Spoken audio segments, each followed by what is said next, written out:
1/2 KG சிக்கனை நல்லா wash பண்ணி உப்பு மஞ்சள் போட்டு வாஷ் பண்ணி எடுத்துக்கிட்டேங்க. இப்போ இஞ்சி பூண்டு ஒரு ஸ்பூன் அளவுக்கு, 2 பச்சை மிளகாய், ஒரு 5 6 முந்திரி, ஒரு கைப்பிடி புதினா, ஒரு கைப்பிடி மல்லி எல்லாத்தையும் அரைச்சி எடுத்துக்குவோம். இப்போ அந்த சிக்கனில் அரை முடி எலுமிச்சை கலந்துட்டு அதோட அரைச்ச விழுதையும் சேர்த்துக்குவோம். தயிர் ஒரு 3 ஸ்பூன் சேர்த்துக்கலாம். இதெல்லாம் சேர்த்து சிக்கனை நல்லா ஊற வச்சுருங்க. நம்ம செய்கிறதுக்கு முன்னாடியே ஊற வைக்கலாம், இல்லை செய்யும் போது கூட செய்யலாங்க.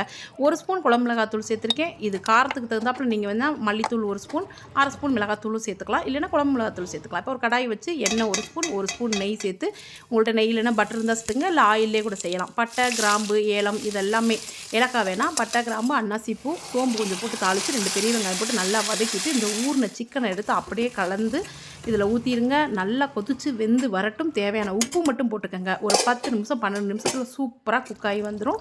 இந்த மாதிரி எடுத்து கொடுத்தீங்கன்னா இது சப்பாத்திக்கும் சரி, நானுக்கும் சரி, பரோட்டாவுக்கும் சரி, கீ ரைஸ்க்கும் சரி, ரைஸுக்கும் சரி எல்லாத்துக்குமே சூப்பராக இருக்கும். செஞ்சு பாருங்கள்.